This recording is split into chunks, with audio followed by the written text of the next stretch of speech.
Eh bien bonjour à toutes et à tous, ravi de vous retrouver pour une nouvelle vidéo dans la progression de mon ouvrage. Nous en sommes au chapitre 4, la souveraineté, qui est un gros morceau.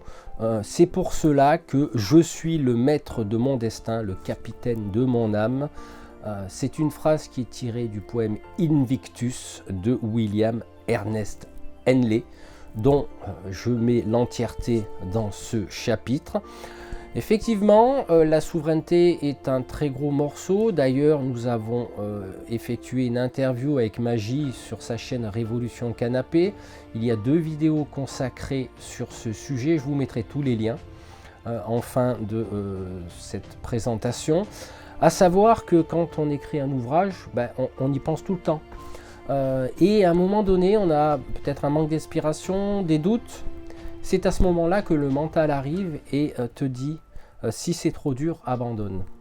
C'est à ce moment-là que l'âme du guerrier répond si tu penses que je vais abandonner, repense.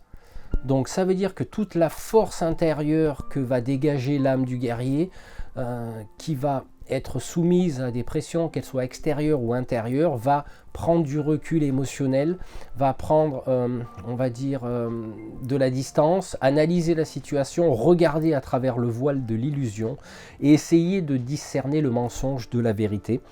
C'est un petit peu le message que délivre ce chapitre, à savoir que sur le chemin, nous allons avoir des épreuves et preuves.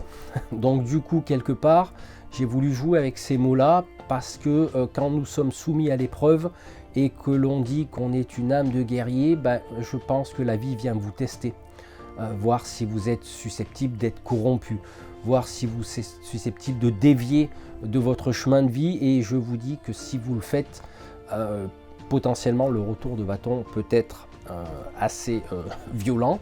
C'est pour cela que j'incite les gens à être assez cohérent et avoir, on va dire, le moral, avoir le mental, avoir le corps, tout ça bien ancré, car il ne faut pas trop s'envoler vers des sphères qui peuvent nous amener dans des galaxies nébuleuses.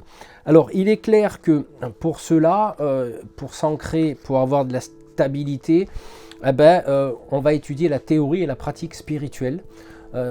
Parce que la théorie sans pratique, c'est pas du tout fertile, et la pratique spirituelle sans théorie, alors ça n'a absolument aucun sens. C'est pour ça qu'il faut allier les deux, faire ce lien entre ciel et terre, comme on le fait en tai chi. Nous sommes censés faire le lien entre ciel et terre, les pieds bien posés sur le sol, et bien sûr, on va s'élever intérieurement. Et ce qui est important aussi, c'est de pratiquer la bienveillance, dans un premier temps envers soi-même et aussi envers les autres, pour être à l'écoute de leurs besoins, d'être prêt à les soutenir, de les encourager, de les aider quand c'est possible, quand nous avons l'énergie. Mais je spécifie en gras, ne vous oubliez pas, car si vous alimentez un puits et qu'à un moment donné, vous avez envie de tirer de l'eau de ce puits, mais quand vous remontez le seau, il n'y a rien dedans, quelque part, d'une certaine façon, vous mettez votre énergie, vos compétences, votre bon cœur au service de quelque chose qui finalement, quand vous avez besoin, n'a pas de retour. Alors bien souvent, on me dit, oui, mais bon, quand on fait les choses, on n'attend aucun retour, ce qui est potentiellement vrai. Mais à un moment donné, quand on a besoin, nous, de compter sur les gens qu'on a aidés, est-ce qu'ils sont présents? Et bien souvent, c'est les remarques que je vois en parcourant le web, que ce n'est pas ceux que t'aides le plus qui vont à un moment donné venir t'aider si toi tu as besoin. Et c'est à ce moment-là que je répondrai à cette phrase « oui, mais on n'attend rien ». Dans ce cas-là, je vais mettre mon énergie là où elle est valorisée, parce que la spiritualité, l'âme du guerrier, c'est un retour aussi à soi.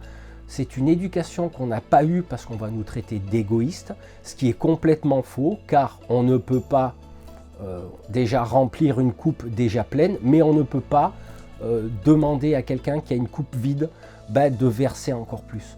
Donc c'est pour ça qu'il faut faire preuve de cette souveraineté, d'analyser les situations et de prendre un petit peu de recul, de la distance, et voir se mettre en ermite pour étudier tout ça et prendre les bonnes décisions qui seront bonnes pour nous et qui forcément, dès qu'on a l'énergie, seront bonnes pour les autres. Voilà en gros de ce que je traite dans ce chapitre. J'espère qu'il vous aura plu et puis on va se retrouver pour le chapitre numéro 5 qui est quand même énorme, c'est la foi.